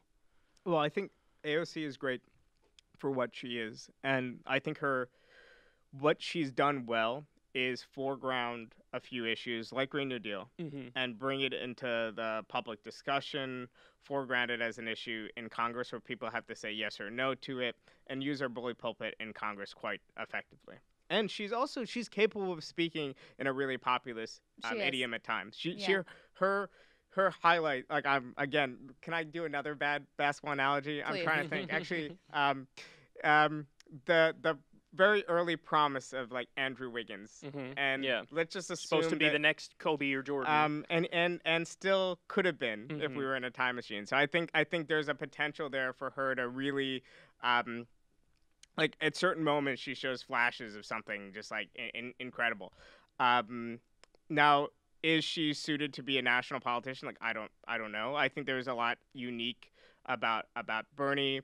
I think it helped him early on in his political development that even though he had this kind of somewhat kooky left-wing background, that he was in a state that was not by any means a deep blue state. Vermont was quite conservative when he was coming up in the 80s. Yeah. I think the experience of local government, the experience of that environment in Vermont in the 70s and 80s led him to develop a certain different type of politics.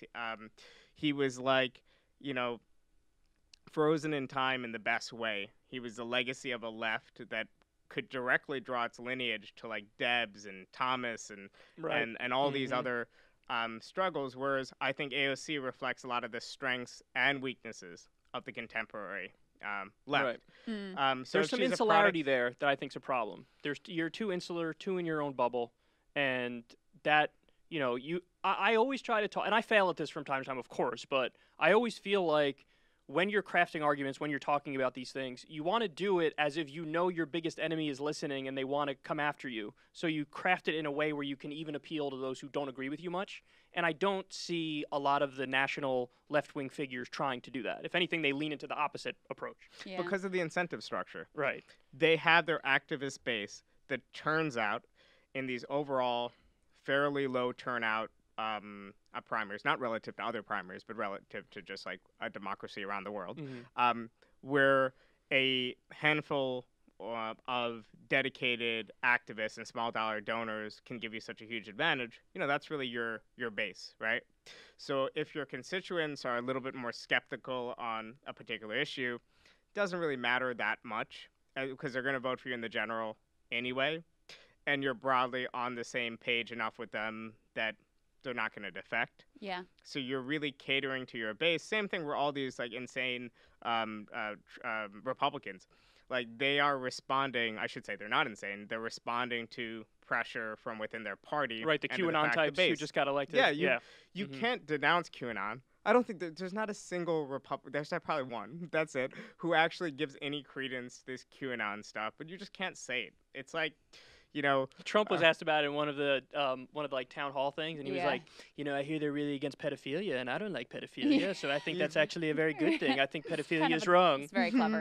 Well, that's classic Trump there. Yeah, very good pivot. How do you because I think the other incentive structure we have to talk about is like, and Kyle and I were talking about this a little bit in the intro, is like, the Matt Taibbi hypothesis that the media basically profits off of turning us against each other and making it so that these people on the Q people are the true enemy, and not like the elites, but like the people who really believe this stuff, who were storming the Capitol yesterday. And if you're watching Fox News, like people on the left and the woke college students are destroying the country, or whatever the narrative is there.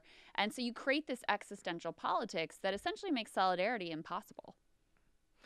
Well, I think in practice, solidarity is possible, and the ballot measure. There's an untold story in American politics. There's a story of building the ballot measures. So true. In November, there's a story of growing consensus around the need for change on healthcare, growing consensus on the stimulus and $2,000 checks. 80% issue. There is bubbling beneath the surface a majoritarian, economically egalitarian politics, and even, by the way, on even a somewhat polarizing issue like Black Lives Matter, actually does have a lot of broad-based support. So when we distill it to some of the left, and I'll include Jacobin and myself in this, some of the demands around defund the police, whatever else, are quite unpopular. I think there's a lot of merits to them, but they are where they are at the moment. Abolish ICE too, yeah. Yeah, which I think 100% is a good idea. It was created by the Bush administration, it's an abomination, whatever else. But often the right focuses on those demands and the pollings around it and says, okay, the left's agenda is unpopular. That's everything, yeah. Right. But if you consider the fact there was mass demonstrations, and I'm sure inconvenienced some people who were like, driving into cities and whatever else, and the American public, by a large margin, was in favor of it, broadly supportive of it. Yeah. they're in favor of the idea that one shouldn't suffer oppression based on the color of their skin. They're in favor of all these other things that if you were to tell us in the 60s with that level of polarization and the low support for the civil rights movement, which was quite controversial throughout most of the 60s, we'd be amazed at the progress that was made. I think Americans are committed to a lot of very good things. I think they're broadly progressive. I think we need to take all these sentiments and package it together into a politics. So I'm quite a bit more optimistic than Taibbi. I do think that there's a lot of just insanity in the center-left media sphere and the liberal media sphere that just nobody wants to talk about. The Russiagate stuff. And there's all these claims. Like, there are particular claims that were made about Russiagate that were so detailed and so laid out. P-tape. Manchurian candidate since 1987 or whatever Donald it was. Trump's been, Russian agent since 1987. Yeah, unbelievable. And nobody has apologized. No one's like, No one pays here's any how I attention. got this wrong. It's like the Iraq War. Yeah. The same Never. people. I mean, John Bolton was on TV the other day on CNN. And it diminishes trust in the institution of media as a whole. But the partisan press has been around for a very long time. People have been talking all sorts of BS in partisan presses for a very long time. But obviously, it goes back to the same incentive structures we talked about. I have an incentive structure as the editor of a left-wing publication to cater to a base. You two do as well. So do the Wall Street Journal, and has to cater to their own very particular center-right base.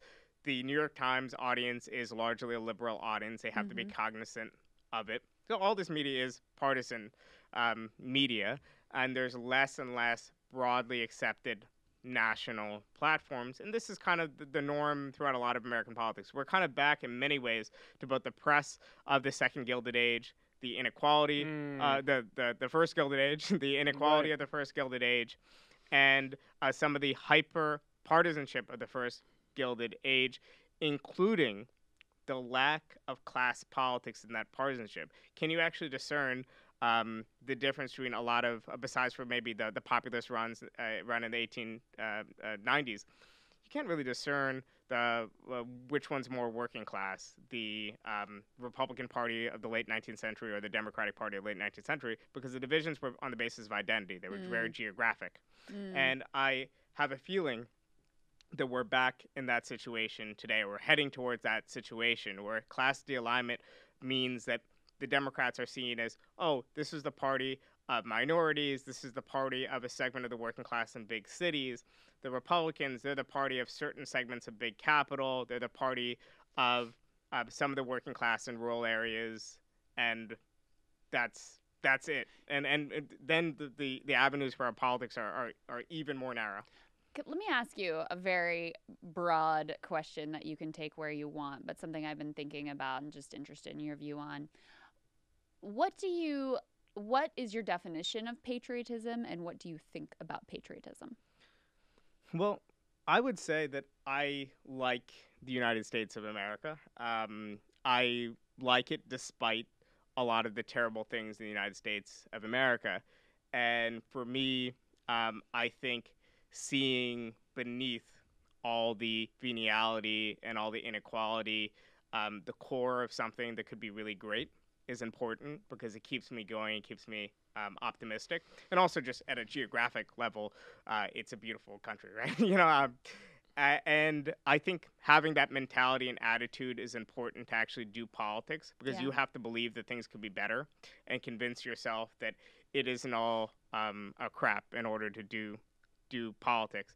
Now, if it becomes a debate about who's the bigger patriot or who's the biggest nationalist, I think that's a debate that the left is going to lose. In a intellectual sense, in a moral sense, in every other sense, I don't think that there's any more value intrinsically in an American life than a Mexican life or Jamaican life or Canadian life or whatever. And I think no left-winger, no internationalist can believe that. We can say that we have within our power the ability to improve the lot of 330 million Americans, so we need to focus and prioritize this while at the same time doing what we can to make sure the U.S. empire isn't, raining bombs on people around the world. I think that's a pretty internationalist stance. But in other words, I think we need the mentality of like having a positive stance on the world and not saying F everything as kind of our politics. But if the debate becomes about who's more committed to nationalism of either a left or right variant, the right's going to win because they honestly do believe that American life is worth, 5 Mexican lives. And they'll buy all the fairy tale. They'll just, they'll promote uncritically. Like the thing that you said about with all the faults and the failures and the sins and the genocide and the slavery and all of that, that's just all erased in their version. You were just reminding me of what the brilliant Dr. Cornel West said. He said, when you think of America, it's everything is American. So Martin Luther King Jr. is American, and the labor movement is American, and then also Donald Trump is American, as American as apple pie. Unfortunately, the Iraq War is American. Like, it's all American. So you take it with all the upsides and all the downs. But that used to be the progressive view from the left to the center, that America has within it all these different seeds, all these different traditions.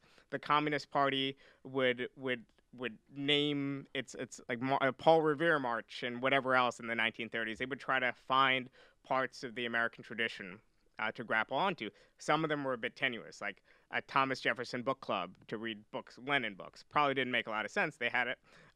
Whereas Thomas Paine, like, he was actually one of us, right? But this view of American history, that there was good and there was bad, and these good and bad things, and these different classes and these different forces, these different ideas between the extreme reactionary American slaver class to the people fighting for abolition and fighting to fulfill the real Enlightenment spirit of the American Revolution, with the Second American Revolution, our Civil War and Reconstruction. This was the common narrative, and I'm afraid now there's two narratives developing. One by the right, which is from the beginning it was always just bliss, and there was just this glorious American tradition, and people who hate founded on equality completely. Perfect. Nothing weird in our founding. Don't look at the Native American genocide or slavery. Shut up. And then on the other hand, I think some of the 1619 Project and other things, which go to the other extreme of just painting a very everything's narrow, terrible, everything's bad. evil. There's no positive stuff. There's nothing in the founding documents that actually is redeemable. Right, and it makes our life harder. It makes our life harder as we're trying to actually, reveal some of the truth about American history. But we have to say that we've been able to win very significant victories. The modern U.S. left, you could say, started with the abolitionist movement and scored a massive victory with the end of slavery. Massive gains in Reconstruction that were then rolled back. We continued on, and we actually secured some economic security and dignity for working people with the New Deal. We finally finished, or at least continued, the legacy of the Civil War and Reconstruction with the victory of the Black Freedom Movement in the 1960s. We've continued on to fight for the expansion of rights for LGBT people. Now we're obviously fighting for justice on the environment. We're fighting for continued racial justice. We're fighting to end this growing economic inequality and restore and expand the victories of the New Deal. I mean, this is a narrative in which the U.S. left exists and plays a role. I think Cornel West captures it perfectly. Because no one would accuse Cornel West of ignoring the crimes of the U.S. Empire. But you notice the way he speaks, he really, I think, can communicate with people who disagree with everything that he says, He's because amazing at it. they trust his moral conviction. Yeah. And I think that's what so much of the left is just, I think, snarky and soulless in a way that West and Chomsky and other people in that generation just simply aren't. So let me ask you, this is the final question for me, and then I'll turn it over to Crystal. It's a little bit of a wonky one, but bear with me here. I like in your writings, and when I hear you speak, you have like very positive things to say about social democracy, which I do the same thing, and there's a lot of people on the left who don't like that for whatever reason. We can get into that. But when I think of social democracy, and I want you to talk me off the ledge here, because I have a belief that's like almost like buying in a little bit to the end of history analysis type thing, where part of me fears that, what if social democracy is as good as we can get? Like, what if that's as good as anybody could do? That's the first part of it. And the second part of the question is more about meritocracy. When I look at the United States of America, my issue with it is almost that, like, it's very obviously not a meritocracy, and we're lied to, and people pretend like it is a meritocracy when it has nothing to do with how, the harder you work, the further you go, or whatever it is. And in my opinion, when you look at the social democracies, they've come a lot closer to the idea of setting up an actual meritocracy where it's like, hey, we'll take all the basics off the table, healthcare, education, you're going to have a roof over your head, you're going to have a certain amount of paid vacation time. And then from there, it's like, okay, harder you work, the further you go. So what do you think about those thoughts? I'll just turn it over. Okay, so I think on the first thing, well, if social democracy is the best we could get, lucky for us, we're going to be busy for the next 80 years. Right, yeah, that's a good point. Maybe all live long lives. Right, but, yeah. We have so far to go until just So that point. And the good news is that even though social democracy, its gains have been rolled back in a lot of even the Nordic countries, they still, the narrative of retrenchment has kind of been overstated. There's still a lot of social rights that have been preserved. I do think, though, that social democracy contains within it some of the seeds of its undoing, or seeds of the rollback, but in that it has these capitalist elites still have so much power and still have the ability to just take their factories and leave, or still have the victory to, when times are bad, to fight for a different sort of arrangement and a rollback. So it's really important, I think, that we conceive of a way to go from social democracy to a system of worker ownership, or at least worker control over investment. So I think in order to be the real social democrats, to sustain social democracy, we need to go deeper into democratic socialism. But obviously we have a long way to go until there. But the route to both social democracy and democratic socialism is the same road, and it's through class struggle. And that's the most important thing. And for people who just dismiss it, I think that's a sign of how distant a lot of the U.S. left is from being embedded in ordinary working class struggle and working class life. Because if you could give someone a little bit of bread, a little bit more dignity, a little bit more healthcare, healthcare, let them eat healthcare, yes,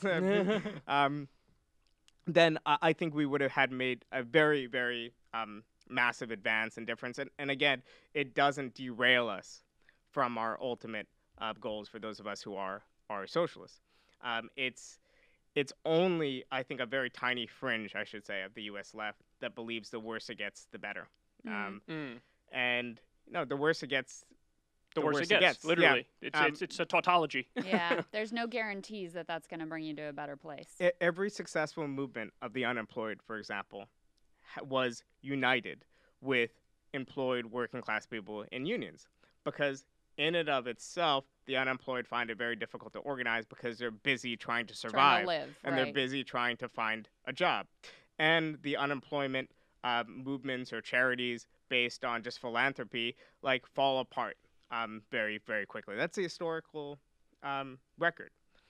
But when unions fight for full employment, what they're doing isn't charity. What they're doing is saying, actually having this really this labor market with so much unemployment is really bad for our bargaining position, and we could expand our unions. And we have brothers and sisters and people in our family are probably unemployed too, so there's a social good to it too. But it's this glorious kind of connection of self-interest with a broader moral imperative. And the self-interest part really comes into it if your coalition is actually composed of working class people who gain materially from something. And obviously we have to work with whatever base we have. We start with Bernie, we start with our media platforms, our existing organizations, which are disproportionately middle class. But our ultimate goal has to be class reformation and the construction of a politics that can win these things long term. On meritocracy, I think even in my vision of socialism, there's something like a meritocracy because there'll always be trade-offs, right? We want equalities of power.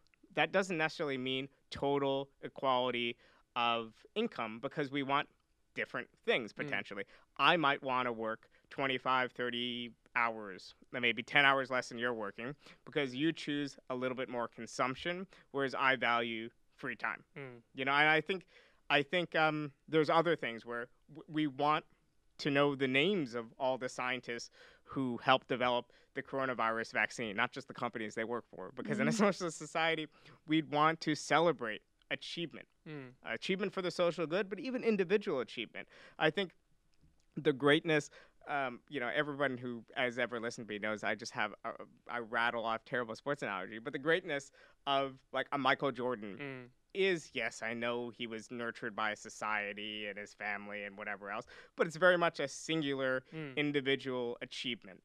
I think that's a great thing to celebrate in any sort of society. That is a meritocratic celebration, and that doesn't need to be rewarded by him being, having 100,000 times the wealth of the average American. Or tax him if he does earn that. You started Jacobin 10 years ago, you said?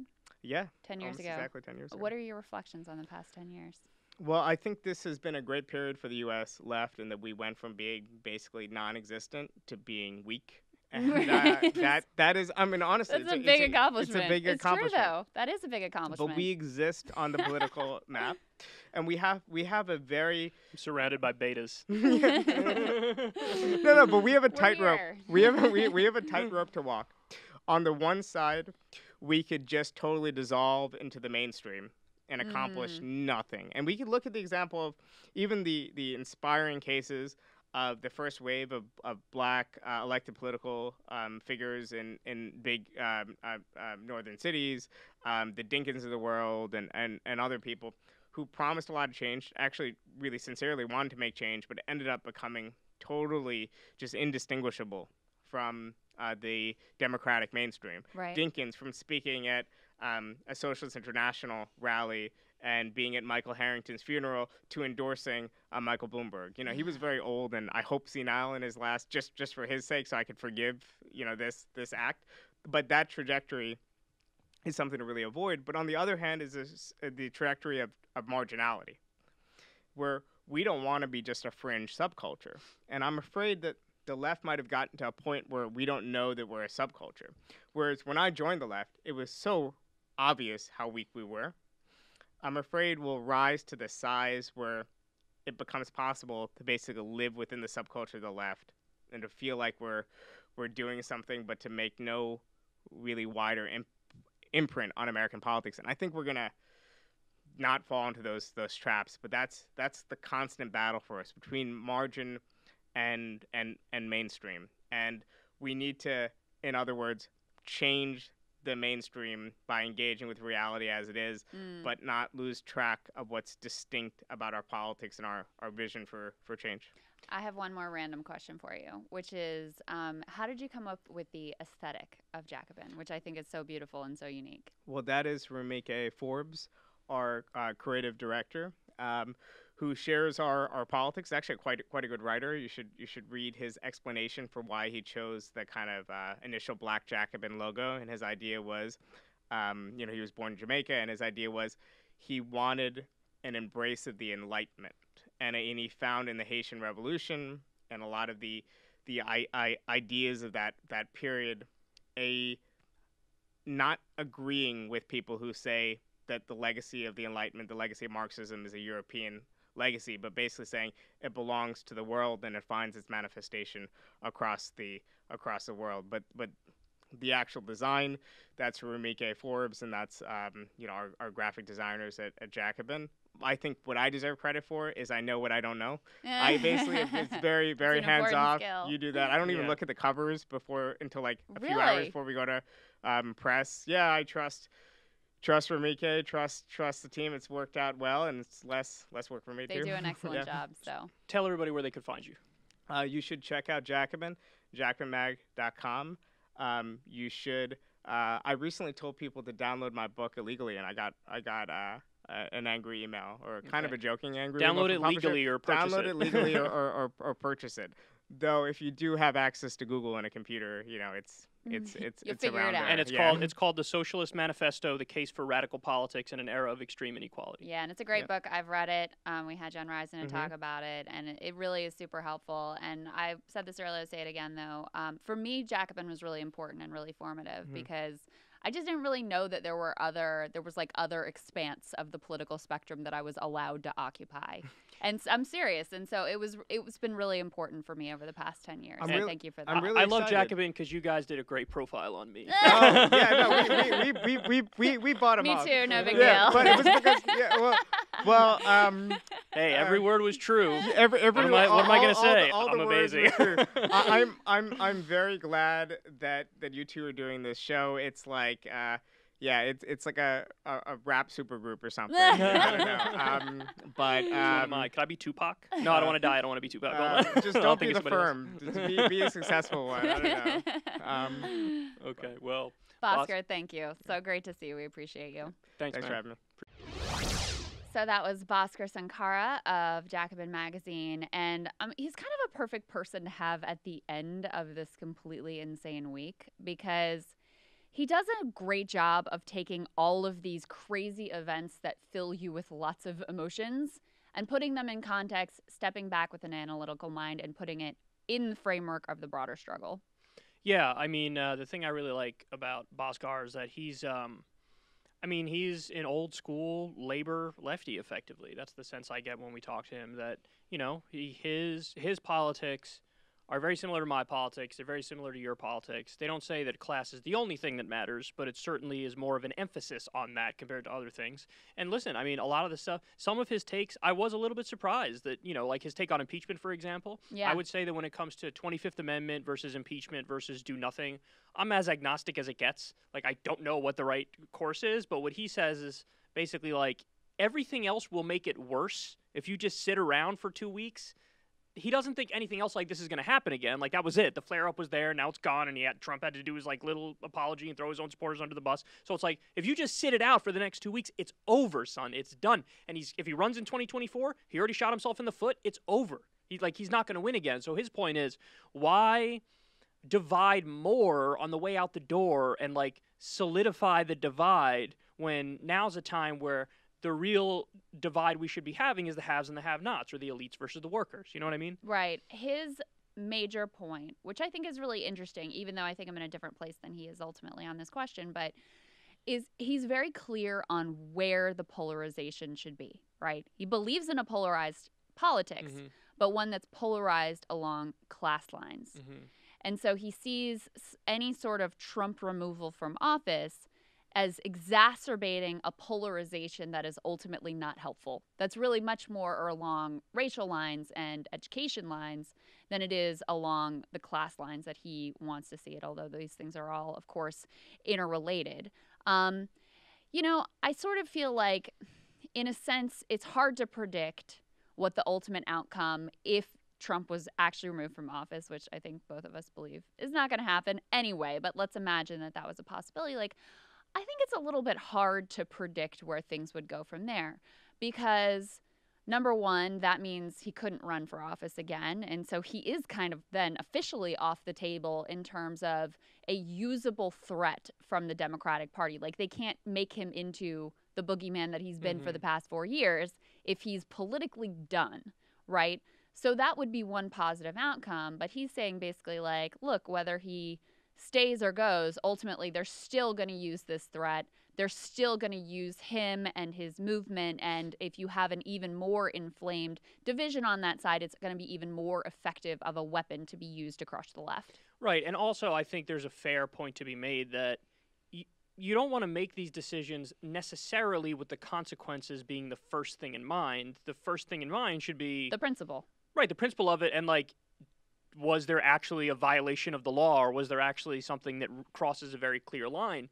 And arguably here there was. I mean, you and I were having this conversation before, but, I feel like Trump always gives himself just enough wiggle room where it's, he says both things at the same time. And then if you try to get him on it, he says, I don't know what you're talking about.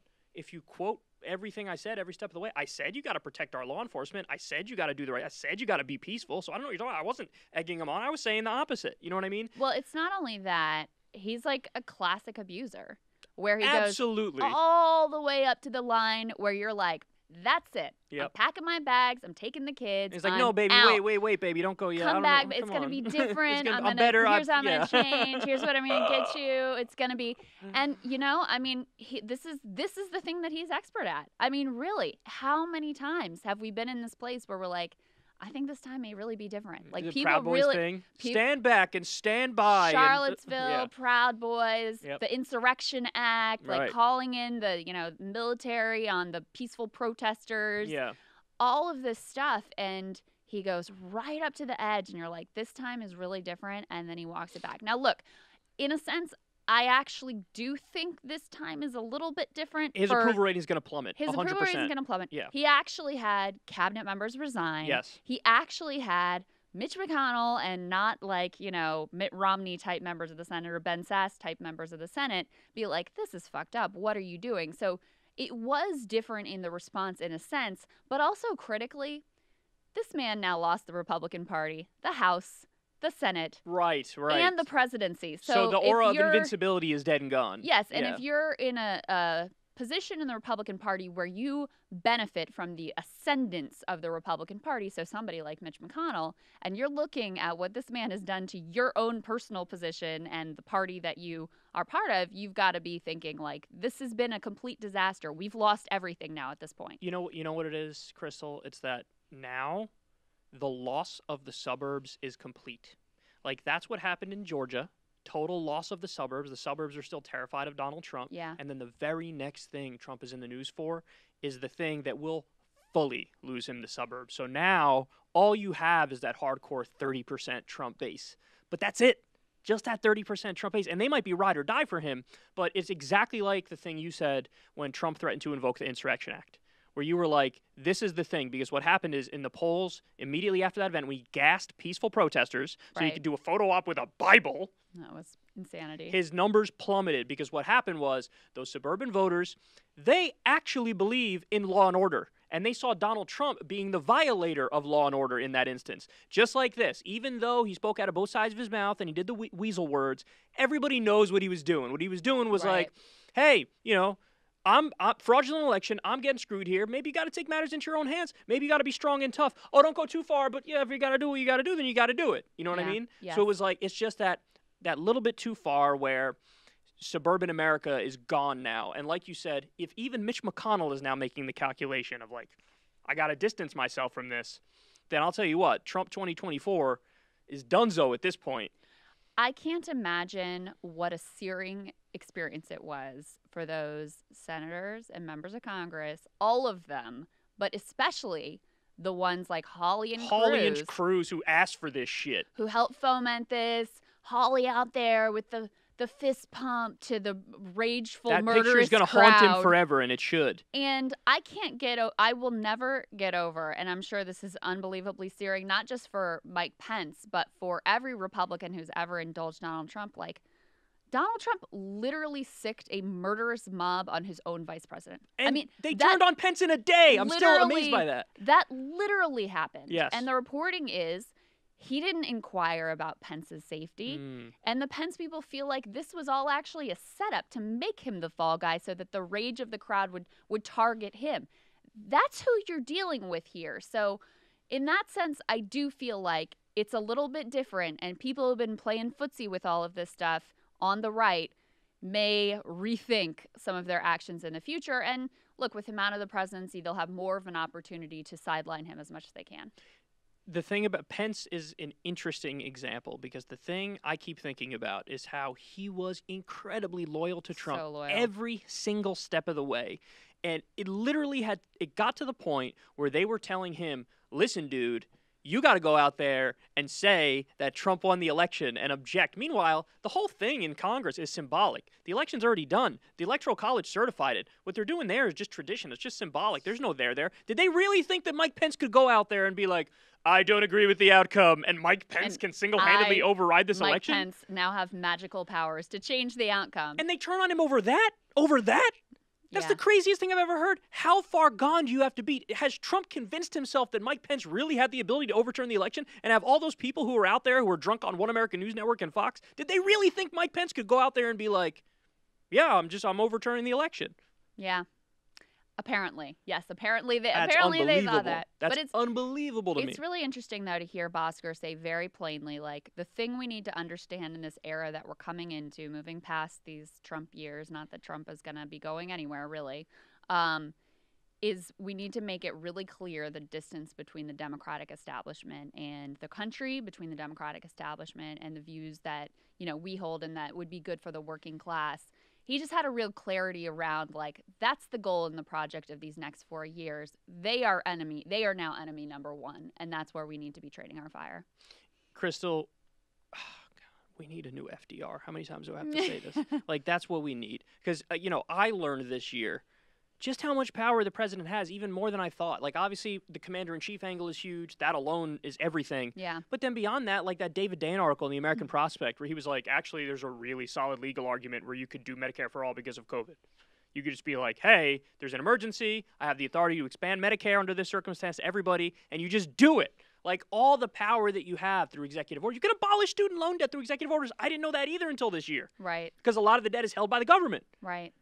So you have all these things, and, you know, that's why it does kind of drive me crazy a little bit, even though I do the exact same thing. Like, all we do is speculate all day long and theorize as to how the left can gain power and what's the best strategic move. But really, at the end of the day, it's like, if you run a really good lefty who can win the presidential election, we're off to the races, baby. But that's, you know, we're sitting around and wasting time, and we have no idea who's next and who actually can make a good run at it. Well, Kulinski, we're all awaiting your 2024 announcement. Chucky Schumer's scared. Oh, good. So great talking to Bhaskar. If you haven't checked out Jacobin, make sure you do that. If you have the means, subscribe because they really do incredible work. And, but if you have to make a choice, subscribe to Crystal Kyle and Friends on Substack before you subscribe to Jacobin. I'm sorry, I had to say it. Yeah, and I guess we should go over. So, as a reminder, this one's going up on Kyle's page, Secular Talk, channel on YouTube, completely free, all that stuff, as few ads as Google will allow us. Yes, I turned off all the monetization for us, but sometimes Google forces ads for themselves. So the audio will always be 100% free and 100% ad-free. You can get that on Substack, or you can get it on any of your normal platforms. We're on Apple Podcasts now. Which is exciting. Yes. Very exciting. So all of the normal places, you can now find the audio, and the video drops day early on Substack, audio on Saturday. I think that's the deal. And if you want to tip us $5 a month on Substack and get the video a day early. Yeah. I have to say, I think we were both pretty floored by the response to the first amazing. episode. Almost 400,000 views just on YouTube. You know, tens of thousands more when you add in the other audio platforms. I mean, it's amazing. We love you guys. Thank you so much for supporting us. And we're really looking forward to our guests that we have coming up soon. Yeah, absolutely. Appreciate you guys.